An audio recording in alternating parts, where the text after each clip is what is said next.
Okay, so I have tried filming this video before and to no avail, because I was muddling my words, rambling, there were helicopters going all over, it was windy, and I just wasn't getting it right. And I think that's because I was trying to, like, I don't know, trying to sort of say a certain thing, and I just want to try and get this video in one take and just talk to you guys completely raw, unedited, because I do like making these videos and I think this is the topic for a video like that. And if you didn't know, today is World Mental Health Day, and it is such a sensitive topic. It is something that even with social media and with the resources that we have today, there is still stigma around it, and people still feel embarrassed and mortified and like they can't talk about it with other people. And I just wanted to make this video to raise awareness and to share my personal experience with it, and to kind of reach out a hand to sort of share that you aren't alone and that there is help and that there is a way out. And yeah, it does get better. And I know that's so cliche, but honestly it does. And my personal experience with mental health, some of you have probably know this already because I talk about it quite openly now. I went through an eating disorder for the best part of 4 or 5 years of my life at university. I'm sorry I keep on touching my hair, I need to stop doing that, I do that when I'm nervous. I went through an eating disorder for many years, and during that time I definitely experienced symptoms of depression and anxiety.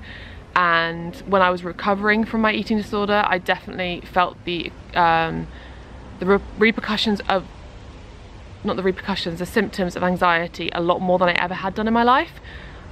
Social anxiety and just general anxiety symptoms. And I notice now when I'm not taking care of myself properly and when I'm feeling down or circumstances are making me feel low, I experience anxiety quite regularly. And also my experience with alcohol in the past, I have made a video about that.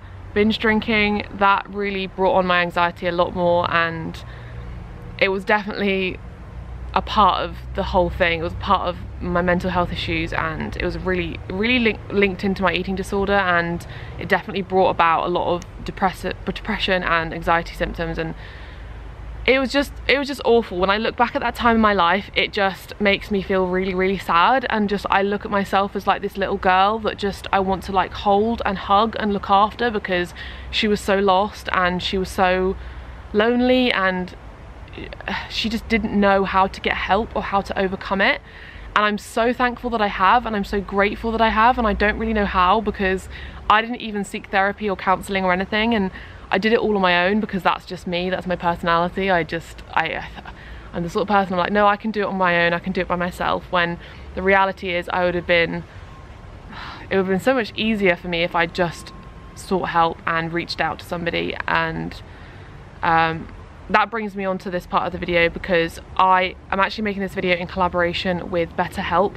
They reached out to me and I was like, yes, I have to do this video, because they are basically an online counselling website, and they offer therapy for people who are going through depression and anxiety. Sorry about the noise overhead.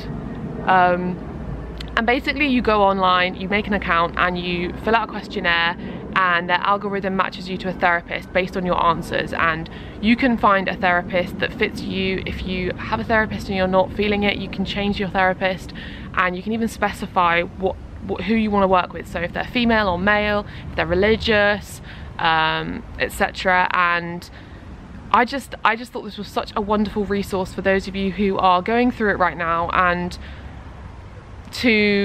if you're feeling quite embarrassed and mortified to sort of go to the doctors and talk to somebody in person. I know that I did, and it took me a really long time to open up about it. And I know that, well, at least I hope, if I'd had this resource back then, I feel like I would have used it, because doing it remotely, it would have kind of eased the pressure and the sort of embarrassment level and that comes with mental health. And yeah, I just wanted to share it with those of you who are going through it. I'll leave the link to it down below, so go check it out. I highly recommend you go have a look, fill it in, see what you think. I think it starts at $35 a week for sessions, and you can text and email the therapist in between sessions. And I just think it's a wonderful resource for those of you who are experiencing it right now, because as I said, I just know that if I had had that resource at the time, I think it really would have helped my recovery a lot more. And I know that I'm talking about an eating disorder here and it's kind of different, but eating disorders and depression and anxiety overlap greatly, because an eating disorder is an anxiety disorder, and a lot of the symptoms that come along with it are very similar to the symptoms that come along with depression and anxiety. And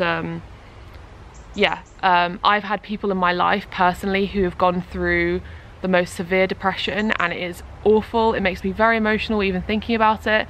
It was so hard to witness, and I have never been through that kind of depression myself. That level of depression it's just so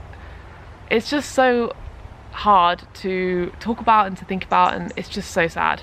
And so many people go through it, and I think that it's important that we understand that so many people go through it, and that you aren't alone, and that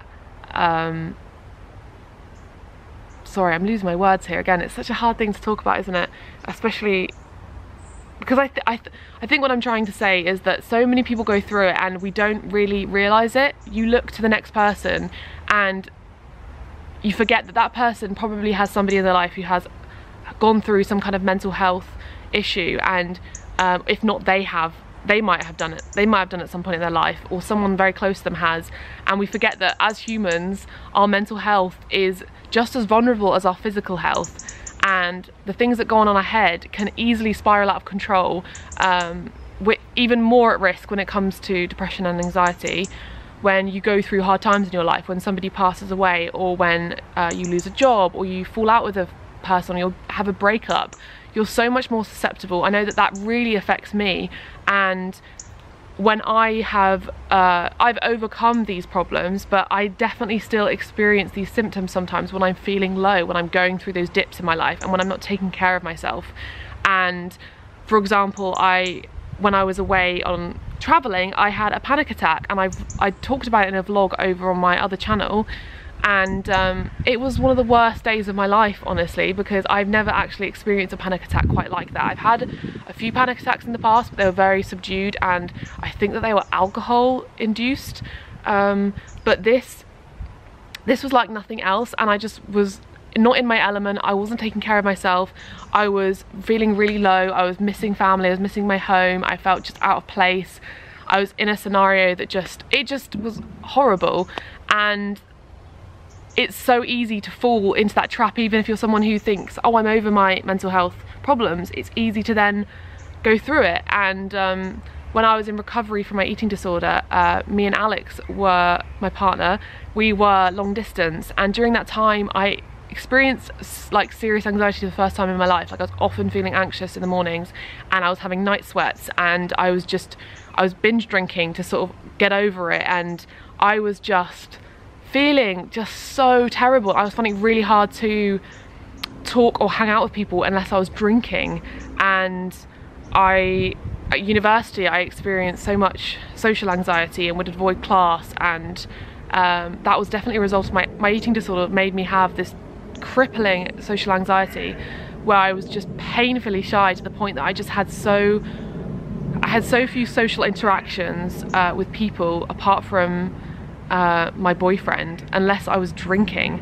And yeah, it's just really awful to look back on. And there are so many things that I've done, and this isn't the point of this video. I don't want to be like telling you what to do to overcome it, because I know that it's very different for each person. And I do have videos on healthy habits that you can incorporate into your life to be a overall healthier and happier person. But I know that when it comes to these things, it can be very complex. And even when you're in the depths of it, even doing these things is just unimaginable. But some of the things I personally have used to overcome this are things like just taking care of myself, treating myself properly, and like looking after myself, because I know when I was feeling down, I was not looking after myself. I was doing the exact opposite. I was basically just sabotaging myself and treating myself like crap, because I didn't care for myself, and I was just, I didn't like myself. So some of the things that I knew I had to do when I started to overcome it were to eat healthily, to get better sleep, to exercise because it made me feel good and because it kind of releases those endorphins, to I started doing gratefulness about a year ago, and I've stopped doing that recently, but I really need to do that more, where I sort of would write down or at least think about the things that I'm grateful for every morning. And things like mindfulness and meditation, there's an app called Headspace which is so good for that. And there's just also just doing these small little things, these basic human things of just like taking care of yourself, like sitting with a cup of tea and watching an enjoyable movie. You know, some days you aren't going to be able to do that because you're going through it, but if you have even the smallest amount of strength just on one day just to get up and have a shower and take care of yourself, make yourself a delicious meal that's healthy and full of vitamins and minerals that are going to do good for your body, and have a big glass of water, or go on a walk outside. If you have that energy that day to do it, because slowly over time these little things that you do will piece together and you'll start to feel better. And I know for myself, when I start to feel low and when things are going bad for me, like when I'm not feeling 100%, like right now I'm really not feeling 100% because I'm in between finding a flat to live in, moving, getting home, and I just feel very unsettled. And I've spoken about this, but it's just taking its toll, and I'm not eating as well, I'm not sleeping as well, and all of these things slowly each day are making me feel not as happy. And I know that I need to do these little things to sort of slowly piece myself back together to make me feel better again. And it's hard, but it really makes a difference. They're so simple and basic, and I think taking it back to the basics and doing these things every day if you can, or you know, just one part of the day, can over time make such a huge difference. But the number one thing to do, I think, is to talk to somebody. And I did say this earlier, you know, seek help, seek counselling, talk to a friend, talk to a family member, open up about it. You are not alone. So many of us go through this, and just talking about it and having somebody listen rather than having the voices in your head go back and forth all the time is huge, and is the first step in recovery. And yeah, let me know in the comments down below your experience with it. Let's help each other out and open up. If you haven't spoken to anyone about it, maybe this is your opportunity to talk about your experience and just have that kind of release, because this is a safe space for us to all kind of make each other more aware basically of what we're going through. Even if you haven't gone through it, maybe talk about a family member or a friend who's gone through it and how you helped them, or how they overcame it, or just how it felt in general to be there when they were going through it, or how you felt when you were going through it. And yeah, I hope this video has helped in some way. I hope it wasn't too rambly. I'm glad that I managed to do it in one take, because I think this is much better. I like doing it this way. It feels so much more authentic and raw and real, honestly. And I feel like it's more like I'm sat down with you as a friend, and I'm always here to talk. You can message me on Instagram, that's probably the best place. Send me a message if you're feeling down, and if you have nobody else to talk to. But definitely check out BetterHelp. They're an awesome website, and I definitely recommend it. I will leave a link down below with all the information. And I'm sorry if I've not been making as many videos, but as I said, I'm in between places. I really don't have anywhere to film apart from like here, but hopefully we should be moving by the beginning of November to Brighton. And if you want to be more up to date on everything that's going on with me, then go check out my vlogging channel, because I'm making more videos over there. So yeah, go check that out. And I just hope that you guys are having a good day, and that we can help sort of spread mental health awareness. And I just want you to know that you are worth health and happiness, and you are worth taking care of and looking after. And we only have one life, and yeah, I'm trying to sort of send it off with a good message, but hopefully this video has helped in some way. So I'll see you in the next one. Bye.